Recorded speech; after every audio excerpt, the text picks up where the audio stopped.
हर हर महादेव।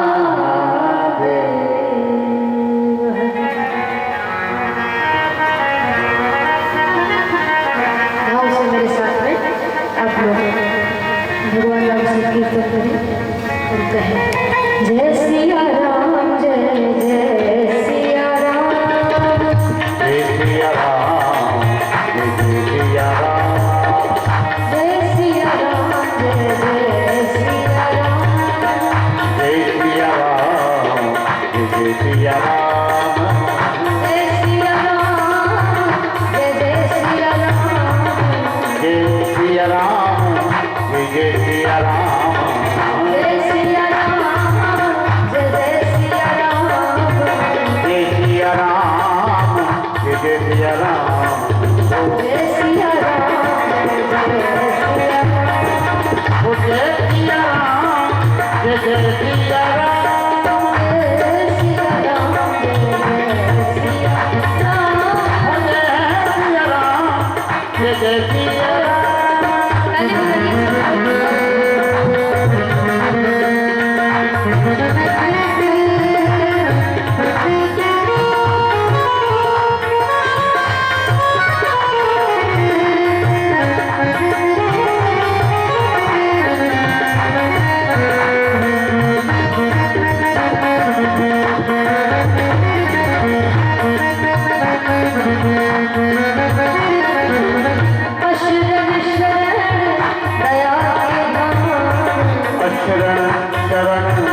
दया के नाम मुझे भरोसा तेरा राम मुझे भरोसा तेरा राम करुणा अपना लो राम करुणा कर अपना लो राम अपना दास बना लो राम अपना दास बना दो राम जय सिया राम जय जय सिया जय सिया राम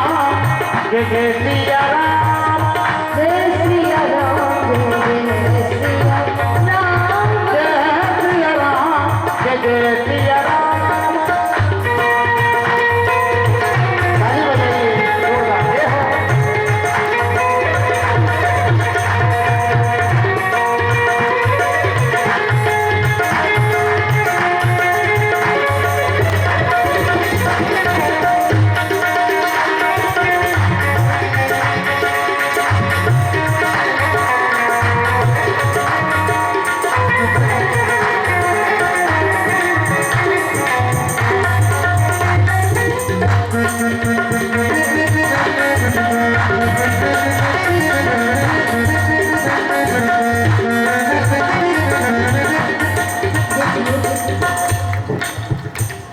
ताली आप सभी को बजाना है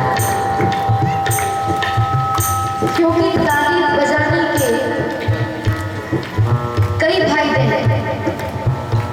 भगवान की कथा में ताली बजाने से कोई नुकसान नहीं होगा, कई फायदे हैं।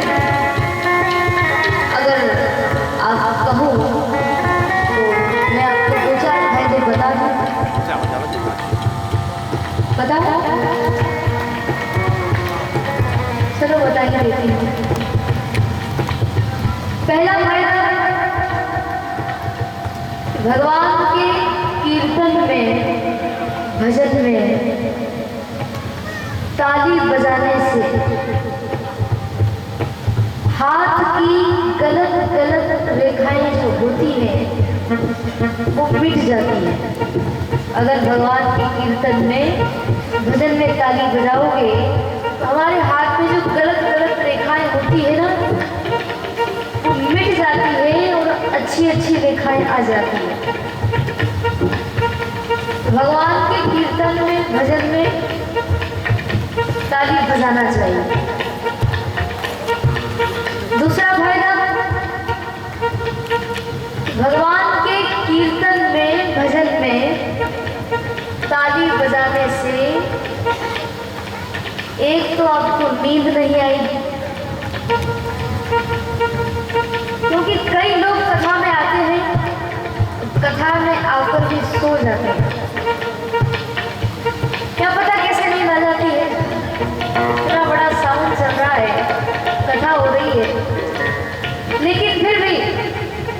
लोगों को नींद आ जाती है।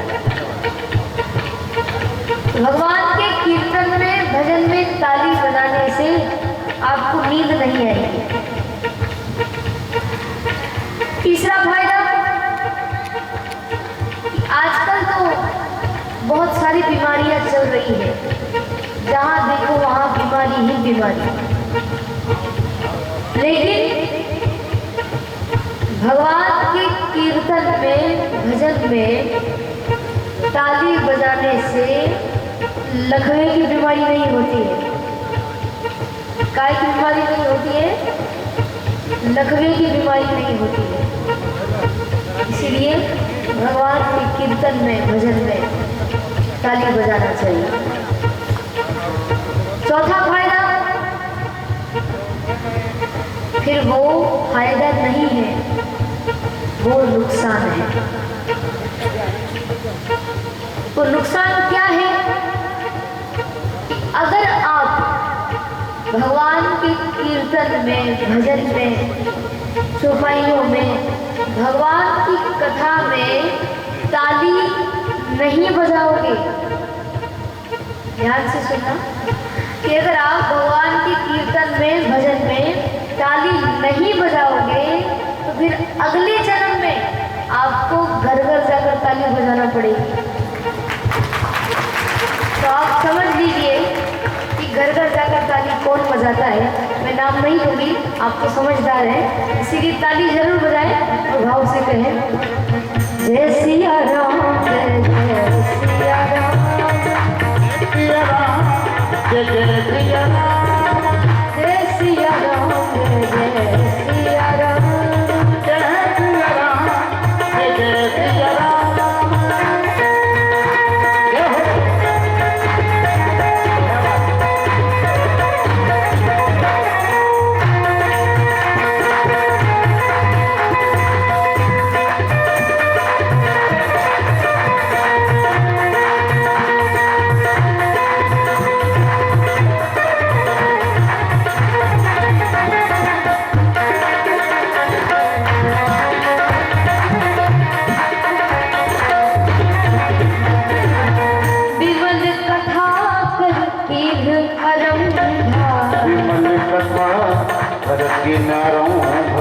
सुनत न साही काम मद गंभा, सुनत न साही काम मद गंभा, महावीर बिनबो हनुमाना, महावीर बिनबो हनुमाना, राम जासु जस आप बखाना, राम जासु जस आप बखाना, जय सिया राम, जय जय सिया राम, जय सिया राम, जय जय सिया राम, जय सिया राम, जय जय सिया राम, जय सिया राम, जय जय सिया राम, जय जय सिया राम, जय जय सिया राम, जय जय सिया राम, जय जय सिया राम, जय जय सिया राम, जय जय सिया राम, जय जय सिया राम, जय जय सिया राम, जय जय सिया राम, जय जय सिया राम, जय जय सिया राम, जय जय सिया राम, जय जय सिया राम, जय जय सिया राम, जय जय सिया राम। जय सिया राम। बोली श्री सीताराम जी महाराज की। अकारण करुणा वरुणालय परात्पर अखिलेश्वर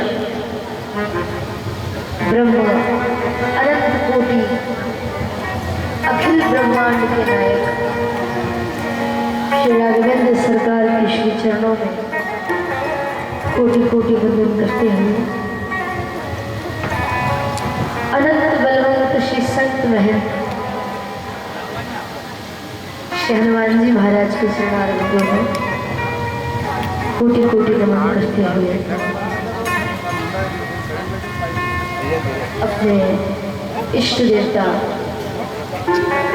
राम देवता, स्थान देवता, कुल देवता सभी को नमन करते हुए भक्ति स्वरूप में विराजमान हमारी मातृशक्ति को मैं माता जानकी जी का स्वरूप समझकर मैं आपको प्रणाम करती हूँ और भगवत स्वरूप में बैठे हुए सारंगपुर के सभी भक्तों को व आसपास के शहरों से पधारे हुए बाहर से दूर दूर से जो भक्त यहाँ कथा सुनने के लिए पधारे हैं उन सभी को हमारी ब्राह्मण समाज के सभी पदाधिकारियों को मैं मेरे राम जी का स्वरूप समझकर आपको प्रणाम करती हूँ। इस पतित पावन ज्ञान गंगा में डुबकी लगाते हुए इस संगीत में श्री राम कथा का आयोजन हमारे ब्राह्मण समाज के द्वारा होने जा रहा है और आज कथा का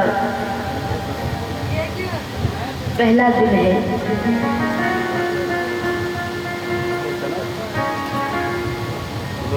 जो ये ब्राह्मण समाज है इन सभी के माध्यम से आप हम सबको भगवान की कथा श्रवण करने का मौका मिलेगा। एक बार हमारे ब्राह्मण समाज के लिए जोरदार ताली बजाइए।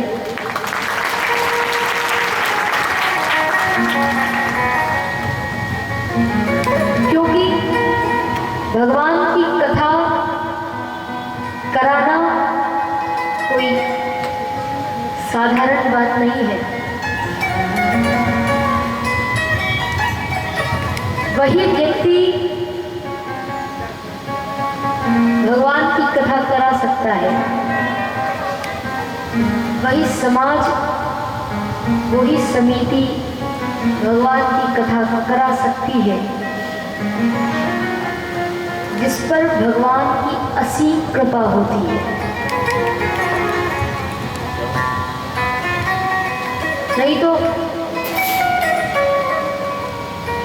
जब तक भगवान की कृपा नहीं होती है, अपने पितरों का आशीर्वाद नहीं होता है, अपने सद्गुरु की कृपा नहीं होती है, तब तक कोई भी व्यक्ति इस मार्ग पर नहीं चल सकता है, ऐसा धर्म का कार्य नहीं कर सकता है। क्योंकि संत कहते हैं तात मिले पुनि मात मिले, सुख भ्रात मिले युवती सुखदाई, राज मिले गजबाज मिले, सब साज मिले मन वांछित पाए, लोक मिले विद लोक मिले, सुरलोक मिले बैकुंठ को जाई, सुंदर और मिले सब ही सुख, परंतु संत समागम दुर्लभ भाई। तात मिले पुनि मात मिले। तात कहते हैं पिता को, अच्छे माता पिता मिल जाए। सुत कहते हैं बेटे को।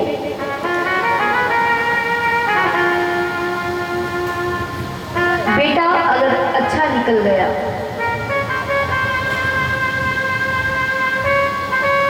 माता पिता बड़े प्रसन्न होते हैं।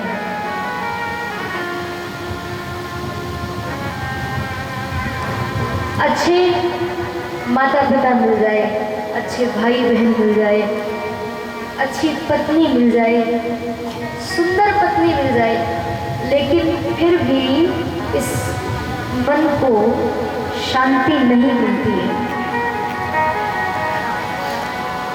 राज मिले गजबाज मिले, सारा राजपाट मिल जाए,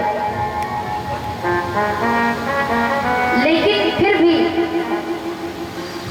इतनी सारी धन दौलत होने के बाद में भी व्यक्ति को संतोष नहीं मिलता है। लोक मिले पितलोक मिले, चाहे कितने ही अच्छे कर्म हम कर लें और हमें स्वर्ग की प्राप्ति हो जाए, लेकिन फिर भी व्यक्ति को वैकुंठ जाने की इच्छा रहती है। परंतु सुंदर और मिले सब ही सुख, संसार की सारी सुख सुविधा मिल जाए, लेकिन जब तक भगवान की कथा नहीं मिलती है, संतों का दर्शन नहीं होता है, तब तक इस मन को शांति नहीं मिलती है। क्योंकि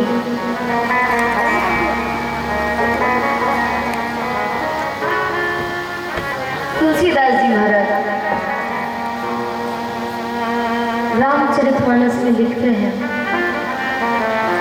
पुण्य पुंज बिन मिलहि ना संता, पुण्य पुंज बिन मिलहि ना संता, सत्संगति संस्कृति कर अंता, सत्संगति संस्कृति कर अंता, पुण्य पुंज बिन मिलहि ना संता, पुण्य पुंज बिन मिलहि ना संता, सत्संगति संस्कृति कर अंता, सत्संगति संस्कृति कर अंता,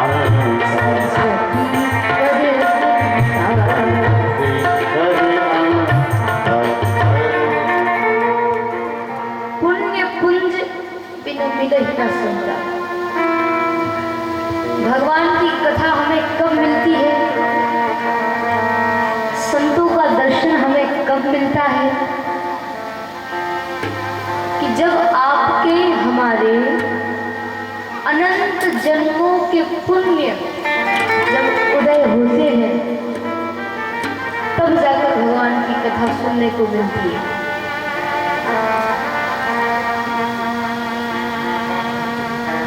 इसीलिए वो जब कथा सुनने का अवसर मिले तो उस अवसर को गंवाना नहीं चाहिए। बड़ी मुश्किल से तो भगवान की कथा सुनने को मिलती है, संतों का दर्शन मिलता है, लेकिन फिर भी हम किसी ना किसी काम में उलझ जाते हैं, भगवान की कथा नहीं सुन सकते।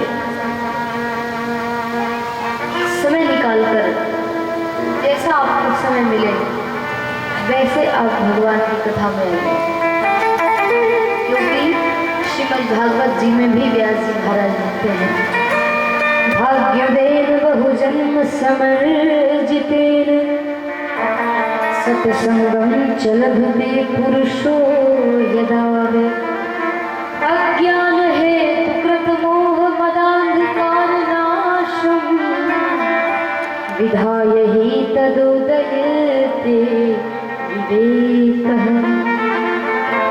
अच्छा, यहाँ इन महापुरुषों ने ये बातें लिखी हैं, तो कहीं ना कहीं ये बातें सत्य हैं, इसीलिए तो लिखी है। इन्हीं बातों को सुनकर लोग भगवान की कथा करवाते हैं,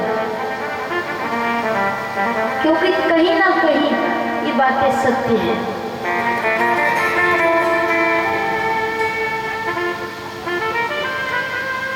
तो ये राम कथा आज से प्रारंभ हुई, तो आप अपने रिश्तेदार, नातेदार, पड़ोसी, मित्र सभी को लेकर कथा में आइए, क्योंकि जब आप सबको लेकर अपने साथ में आओगे, कथा सुनोगे, तो उसका आपको बहुत बड़ा पुण्य लगेगा अगर आप सबको साथ में लेकर आओगे तो। लेकिन आज के दौर में आप किसी से भी कहोगे ना कि चलो भैया या चलो बहन कथा सुनने के लिए चलते हैं, तो कोई नहीं आता। सब बहाना बनाते हैं, ये कहते हैं कि हमारे घर में तो इतना काम है, इतना काम है, इतना काम है कि हमको तो मरने की फुर्सत नहीं है। कैसे कैसे बहाने बनाते हैं लोग। इतना काम है घर में, मरने की फुर्सत नहीं है। ऐसे ही एक बार मैंने एक माता जी से कह दिया, कथा चल रही थी तो मैंने कहा कि माता जी आप क्या करते हो जब घर में पड़ी रहती हो, कथा सुनने चला करो, कथा सुना करो। अब तो आपकी इतनी उम्र भी नहीं है, थोड़े दिन बचे हैं, भजन नहीं कर सकते तो सुन तो सकते हो। आप भगवान का कीर्तन नहीं गा सकते, भगवान का भजन नहीं कर सकते, जाप नहीं कर सकते, कोई बात नहीं, लेकिन जहाँ धर्म की चर्चा हो रही हो, भगवान की कथा हो रही हो, वहाँ आप सुन तो सकते हो। खूब सुनिए, और सुनने से ही मतलब नहीं है, सुनकर के जो भी आपको अच्छी बात लगे उस बात को अपने जीवन में उतारो कि नहीं ये बात मेरे लिए है, मेरे जीवन के लिए आवश्यक है, उस बात को अपने जीवन में उतारो। मैंने कहा माता जी से, मैंने कहा चला करो कथा में, कथा सुना करो। तो वो माता जी ने भी मुझे यही उत्तर दिया। वो कहने लगी कि प्रभु प्रिया जी क्या कथा में जाए? अरे मेरे घर में ही इतना काम है, इतना काम है, इतना काम है कि मुझे तो मरने की फुर्सत नहीं है। मैंने कहा कि माता जी आप कह रही हो मेरे घर में इतना काम है कि मुझे मरने की फुर्सत नहीं है, परंतु मान लीजिए कि अगर मौत आ गई तो आप क्या करोगे? क्योंकि जीवन का कोई भरोसा नहीं है, क्या पता कब मौत का पैगाम आ जाए, किस गली में जिंदगी की शाम हो जाए। पता नहीं कब मौत आ जाए, कब मृत्यु आ जाए। तो मान लीजिए कि अगर आप मौत आ गई तो आप क्या करोगी? तो वो माता जी कहने लगी कि प्रभु प्रिया जी मौत आ गई ना तो मैं तो उससे कह दूंगी कि मेरी पड़ोसन फुर्सत में बैठी उसको ले जा। मुझे तो मेरे घर में अभी बहुत काम है। बताओ कैसे कैसे बहाने बनाते हैं लोग। 84 लाख योनियां हमें भुगतनी पड़ती है। 83 लाख योनि के बाद में हमें ये मनुष्य शरीर मिलता है, और वो भी भगवान का भजन करने के लिए मिलता है। लेकिन फिर भी व्यक्ति भगवान का भजन नहीं करता है। किसी अच्छे सद्गुरु का मार्गदर्शन लेकर भगवान का भजन करो, क्योंकि संत मिलेंगे, संत आपके शहर में आएंगे, आपके नगर में आएंगे, तो वो कोई आपसे संसार की चर्चा थोड़ी करेंगे, वो तो आपको भगवान की कथा ही सुनाएंगे। इसीलिए भक्त कहते हैं, भक्त कहते हैं, मेरी लगी गुरु संग प्रीत ये दुनिया क्या जाने। गुरु मेरी लगी गुरु संग प्रीत ये दुनिया क्या जाने। लगी गुरु ये दुनिया क्या जाने। क्या जाने कोई क्या जाने। क्या जाने कोई क्या जाने। क्या जाने कोई क्या जाने। क्या जाने कोई क्या जाने। मुझे मिला जय हो मुझे मिला गुरु का प्यार दुनिया क्या जाने। मुझे मिला गुरु का प्यार दुनिया क्या जाने। मेरी लगी गुरु संग प्रीत ये दुनिया क्या जाने। मेरी लगी गुरु संग प्रीत दुनिया क्या जाने।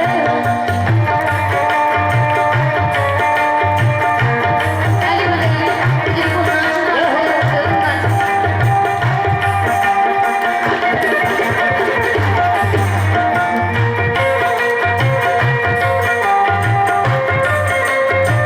जय हो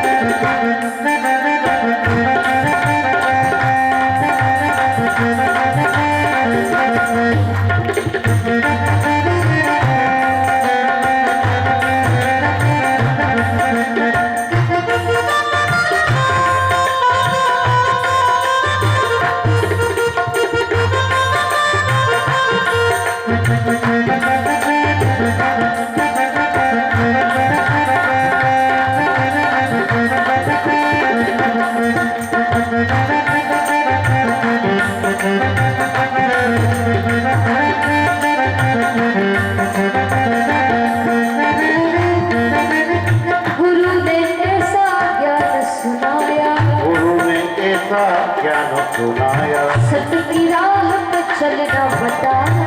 सत्य राह पे चलना बताया। अहंकार को दूर भगाया। अहंकार को दूर भगाया। वेद भरम सब दूर घटाया। वेद भरम सब दूर भगाया। लगी गुरु जय हो लगी गुरु जय हो लगी गुरु चरणन से प्रीत दुनिया क्या जाने। वो लगी गुरु चरणन से प्रीत दुनिया क्या जाने। मेरी लगी गुरु संग प्रीत ये दुनिया क्या जाने। मेरी लगी रे गुरु संग प्रीत दुनिया क्या जाने।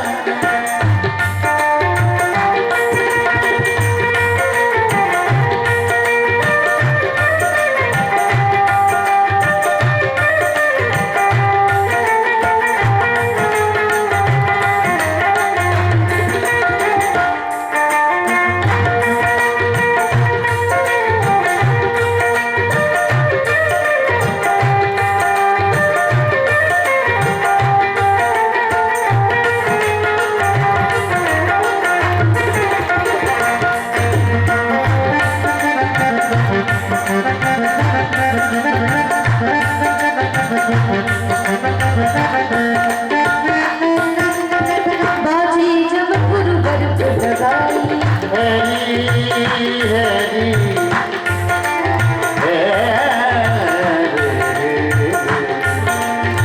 बाजी जब गुरु घर पे लगाए। बाजी जब गुरु घर पे लगाई। बाजी जब गुरु घर पे लगाए। पलट गया पासा मेरे भाई। पलट गया पासा मेरे भाई। पलट गया पासा मेरे भाई। पलट गया पासा मेरे भाई। मेरी हार जय हो मेरी हार जय हो मेरी हार हो गई थी दुनिया क्या जाने। वो मेरी हार हो गई थी दुनिया क्या जाने। मेरी लगी गुरु संग प्रीत दुनिया क्या जाने। वो मेरी लगी गुरु संग प्रीत दुनिया क्या जाने।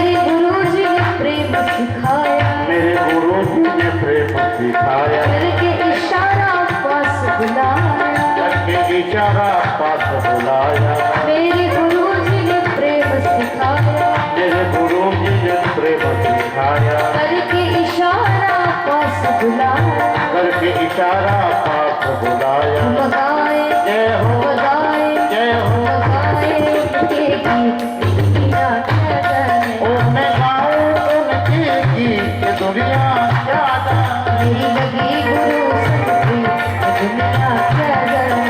मेरी लगी गुरु संग प्रीत दुनिया क्या जाने।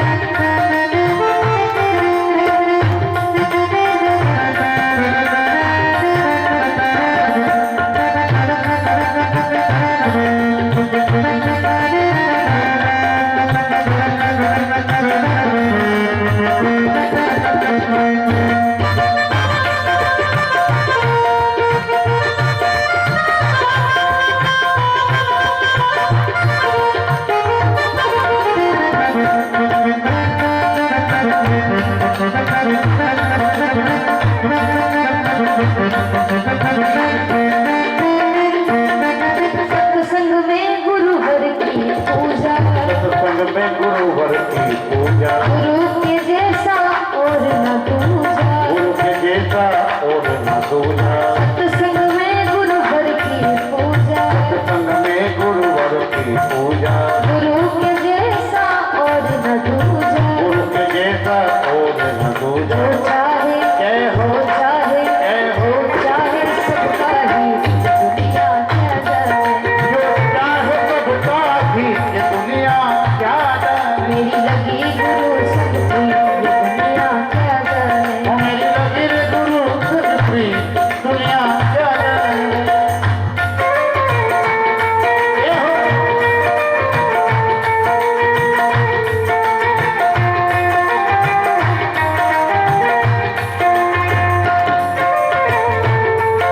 जय हो।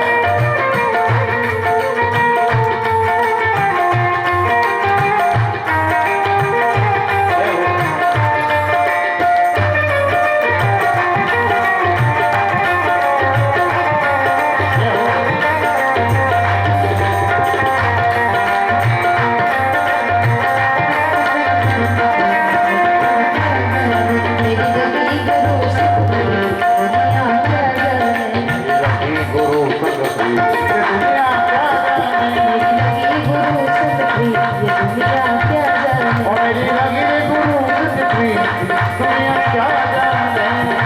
ये दुनिया क्या जाने, ये दुनिया क्या जाने। ये दुनिया क्या जाने। ये दुनिया क्या जाने। बोले सदगुरुदेव भगवान की। सदगुरु का होना जीवन में अति आवश्यक है। इसी के साथ ही आइए राम कथा में प्रवेश करते हैं। 3 दिन का हमें अवसर मिला है तो खूब भगवान की कथा सुनेंगे, कथा का आनंद लेंगे।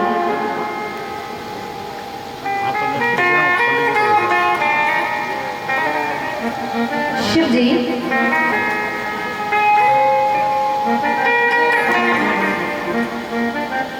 सबसे पहले तो मैं आपसे ये पूछना चाहती हूँ, ये बताइए कि सबसे पहले रामचरितमानस यानी रामायण किसने लिखी थी? बताओ। वाल्मीकि जी। और किसी को पता हो तो बताइए। सबसे पहले रामचरितमानस यानी रामायण किसने लिखी थी? बताओ। तो मोबाइल कॉन्टैक्ट नंबर दे दो। लवकुश जी ने लिखी थी। अच्छा। और किसी को पता हो? इधर से आप लोगों में से वाल्मीकि जी। पीछे जो माताएं बैठी है आप में से किसी को पता है? तुलसीदास जी। तो पीछे जो भक्त बैठे हैं आप में से किसी को पता है? व्यास जी महाराज। अच्छा, और किसी को पता हो तो बताओ। क्योंकि हम ऐसी जगह यहाँ पर बैठे हैं कि जो सर्वोपरि सुनाई थी जिनको पूजा जाता है। सबसे पहले किसने लिखी थी? सबसे पहले शंकर भगवान ने। अच्छा, चलो मैं बताती हूँ कि किसने लिखी थी। तुलसीदास जी महाराज लिखते हैं, रची महेश निज मानस राखा, रची महेश निज मानस राखा, पाई सुसमय शिवा संभाषा, पाई सुसमय शिवा संभाषा, रची महेश निज मानस राखा, रची महेश निज मानस राखा, पाई सुसमय शिवा संभाषा, पाई सुसमय शिवा संभाषा, शिवा संभाषा। शिवा संभाषा। सबसे पहले रामचरितमानस यानी रामायण किसने लिखी थी? भगवान शिव ने लिखी थी। किसने लिखी थी? शंकर भगवान ने। एक बार हमारे बाबूजी के लिए जोरदार ताली बजाइए। सबसे पहले भगवान शिव ने रामचरितमानस लिखी। रची महेश निज मानस राखा, और भगवान शिव ने उस रामचरितमानस को लिखकर अपने मन में रखा, और समय आने पर वही रामायण, वही राम कथा फिर पार्वती जी को सुनाई। आप कह रहे हो कि वाल्मीकि जी ने लिखी, कोई कह रहा है तुलसीदास जी ने लिखी, कोई आप कह रहे हो कि लवकुश जी ने लिखी, कोई कह रहा है कि गरुड़ जी ने लिखी।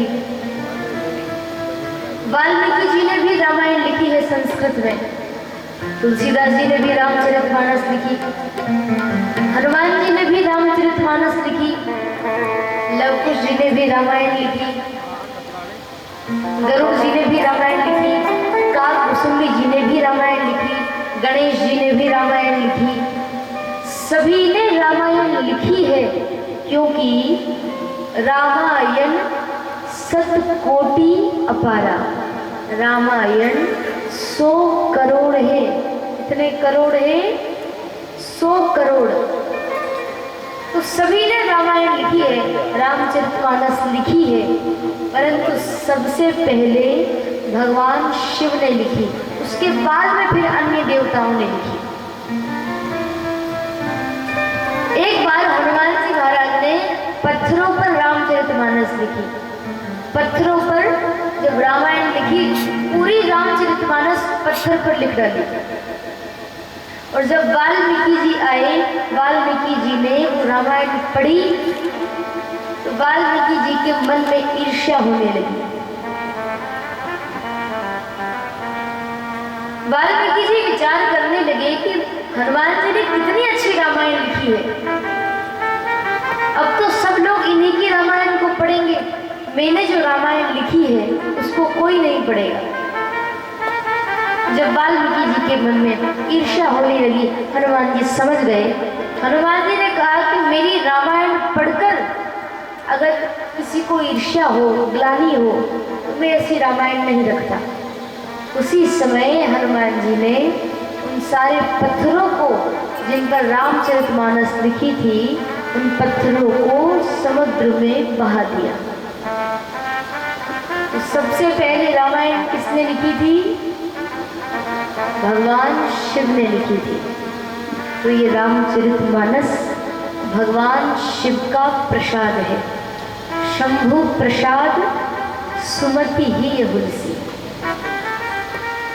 तो हम इस राम कथा में प्रवेश करते हैं। भरद्वाज मुनि, जिनका आश्रम प्रयागराज में है। प्रयागराज यानी इलाहाबाद में, जहाँ कुंभ लगता है, कुंभ मेला, वहाँ भरद्वाज मुनि का आश्रम। भरद्वाज मुनि बड़े तपस्वी हैं, शांत स्वभाव के हैं, भगवान का भजन करते हैं और ये परलौकिक मार्ग में परम चतुर है। जब माघ के महीने में मकर संक्रांति आती है तो हर कोई, जब माघ के महीने में मकर संक्रांति आती है तो इलाहाबाद में कुंभ लगता है और उस कुंभ मेले में सभी संत महात्मा त्रिवेणी में स्नान करने के लिए जाते हैं। कौन कौन? देवता, राक्षस, किन्नर, मनुष्य, सभी उस त्रिवेणी में स्नान करने जाते हैं। तो जब सब महात्मा स्नान करके अपने अपने आश्रम को जाने लगे तो याज्ञवल्क्य मुनि भरद्वाज मुनि के आश्रम में आए। भरद्वाज जी ने उनका बड़ा सम्मान किया, स्वागत किया, चरण पखारे, आसन पर बिठाया और भरद्वाज मुनि याज्ञवल्क्य मुनि से कहने लगे कि मेरे मन में एक संशय है। अच्छा, आप और हम तो मनुष्य हैं और भगवान की कृपा, विशेष कृपा देखिए कि हमको भगवान की कथा सुनने को मिल रही है, परंतु जो संत महात्मा होते हैं ना, उनको जब भगवान की कथा सुनना होती है, जब उनकी इच्छा होती है कि अब भगवान की कथा सुनना चाहिए, तो वो तो खुद ही संत है, खुद ही इतने विद्वान हैं, लेकिन फिर भी जब उनको भगवान की कथा सुनने की इच्छा होती है, अभिलाषा होती है, तो वो अपने किसी सद्गुरु के पास जाते हैं और उनसे कुछ ना कुछ ऐसा प्रश्न पूछते हैं, ऐसी बात पूछते हैं कि उसका उत्तर जब सद्गुरु दे तो उसमें भगवान की कथा सुना दे। ऐसा प्रश्न पूछते हैं अपने सद्गुरु से। जब भरद्वाज मुनि को भगवान की कथा सुनने की अभिलाषा हुई तो भरद्वाज मुनि याज्ञवल्क्य जी से कहने लगे कि मेरे मन में एक संशय है। क्या संशय है? भरद्वाज मुनि कहने लगे, संशय ये है, एक राम दशरथ का बेटा, एक राम घट घट में बैठा, एक राम का सकल पसारा, एक राम सब जग से न्यारा। संशय ये है कि एक राम दशरथ का बेटा, एक राम घट घट में बैठा, एक राम का सकल पसारा और एक राम सब जग से न्यारा। गुरुदेव, आप मुझे ये बताइए कि क्या राम चार है? याज्ञवल्क्य जी मुस्कुरा कर कहने लगे, भरद्वाज जी, मैं आपकी चतुराई को जानता हूँ, मुझे पता है कि आपको भगवान की कथा सुननी है, तो मैं आपको भगवान की कथा जरूर सुनाऊंगा। और राम चार नहीं, राम एक ही है, वही राम दशरथ का बेटा, वही राम घट घट में बैठा, उसी राम का सकल पसारा और वही राम सब जग से न्यारा। राम चार नहीं, राम एक ही है। भरद्वाज जी कहने लगे कि गुरुदेव, मुझे ऐसे समझ में आने वाला नहीं है, आप तो मुझे भगवान की कथा सुनाइए। याज्ञवल्क्य जी भरद्वाज मुनि को राम कथा सुनाते हैं। तात सुनहु सादर मनुलाई, कहूँ राम के कथा सुहाई। राम जी की कथा सुनाने लगे। याज्ञवल्क्य जी कहने लगे भरद्वाज मुनि से कि हे भरद्वाज जी, मैं आपको भगवान की कथा सुनाने जा रहा हूँ, तो आप सावधान होकर कथा सुनना, क्योंकि ये राम कथा चंद्रमा की किरणों के समान है। इस राम कथा को संत महात्मा चकोर बनकर इसको पान करते हैं, इसको श्रवण करते हैं। इसीलिए मैं आपको कथा सुनाने जा रहा हूँ, तो आप सावधान होकर कथा सुनना। और याज्ञवल्क्य जी कहने लगे, एक बार त्रेता युग माही, शंभु गए कुंभज ऋषि पाहि। हे भरद्वाज जी, जैसा संशय, जैसा भ्रम आपको हुआ है, ऐसा ही संशय एक बार सती जी को हुआ था। तो कथा आती है कि भगवान शिव को कथा सुनने के लिए जाना पड़ा। किसके यहाँ जाना पड़ा? कुंभज ऋषि के यहाँ। तो अच्छा, कुंभज यानी घड़ा, और शिवजी यानी सागर। तो क्या घड़ा सागर की प्यास को बुझाएगा? तो इस बात को भी भुलाया नहीं जा सकता कि कभी कभी गागर में भी सागर भरा रहता है। जब भगवान शिव कथा सुनने के लिए जाने लगे,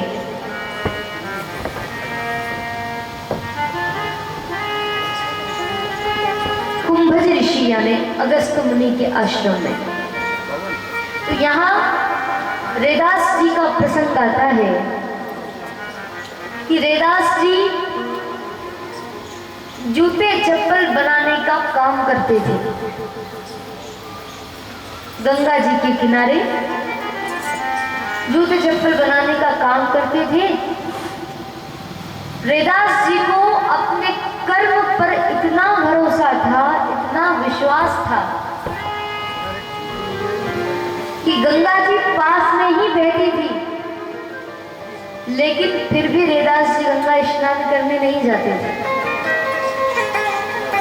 क्योंकि अपने कर्म से फुर्सत मिले, जूता बनाने से फुर्सत मिले, तभी तो वो गंगा स्नान करने जाए। और अच्छा, रेदास जी उन्हीं का जूता बनाते थे जो गंगा स्नान करने जाता था। एक दिन रेदास जी का मित्र उनके पास में आया और रेदास जी से कहने लगा कि रे मित्र, आज अमावस्या है, तो चलो हम गंगा जी में स्नान करके आते हैं। रेदास जी जब अपने मित्र के साथ में जाने लगे, उसी समय एक ग्राहक आ गया। तो कहने लगा कि रेदास जी, मेरे जूते बना दो। तो रेदास जी ने अपने मित्र से कहा कि मित्र, तुम गंगा स्नान करने चले जाओ, मैं फिर कभी चला जाऊंगा। जब वो मित्र जाने लगा तो रेदास जी ने कहा कि मित्र, तुम जा रहे हो, एक काम करो, ये 1 रुपया ले जाओ और ये 1 रुपया तुम गंगा माता को भेंट में दे देना। और सुनो, पानी में फेंक कर मत आना, गंगा माता के हाथों में देकर आना। और उनसे कहना कि आपके भक्त हरिदास ने ये भेंट भेजी है, 1 रुपया भेजा है। वो मित्र चला,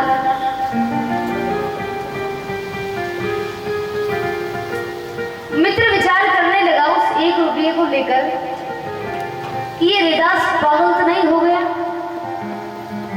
अरे क्या किसी का 1 रुपया, किसी की भेंट गंगा माता ने अपने हाथों में स्वीकार की है क्या? और ये कहता है कि गंगा माता के हाथों में देकर आना। उस मित्र ने वो 1 रुपया अपनी जेब में रखा, गंगा जी के किनारे गया, गंगा जी में स्नान किया और स्नान करने के बाद में अपनी जेब में से 1 रुपया निकाला और गंगा माता से कहने लगा कि हे गंगा माँ, तेरे भक्त हरिदास को तेरे घाट पर आने की फुर्सत नहीं है, टाइम नहीं है, समय नहीं है, इसीलिए माँ उसने ये 1 रुपया भेजा है, ये भेंट भेजी है, तो आप इसे स्वीकार कर लो। तो संत कहते हैं कि उस कलकल बहती हुई गंगा जी में से एक हाथ निकला और गंगा माता ने 1 रुपया स्वीकार कर लिया। बोली गंगा माता की।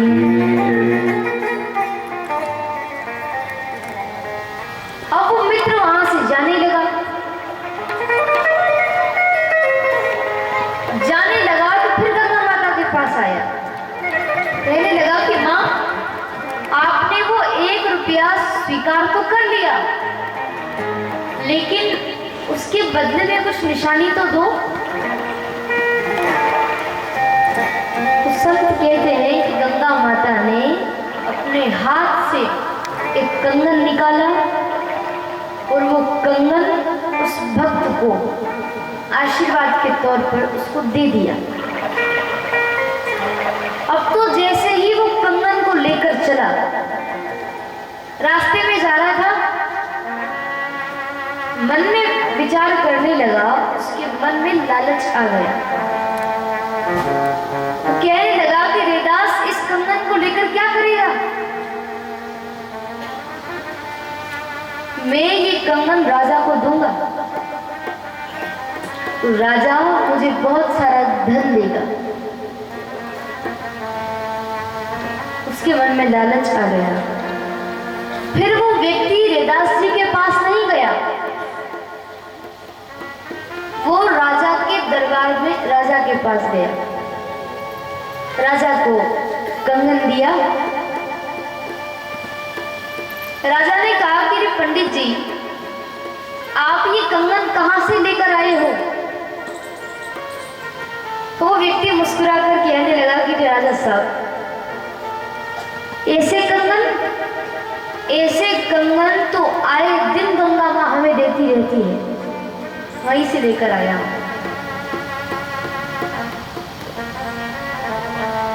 राजा ने उस व्यक्ति को बहुत सारा धन दिया, उसको वहां से विदा किया और फिर राजा ने वो कंगन रानी को दिया।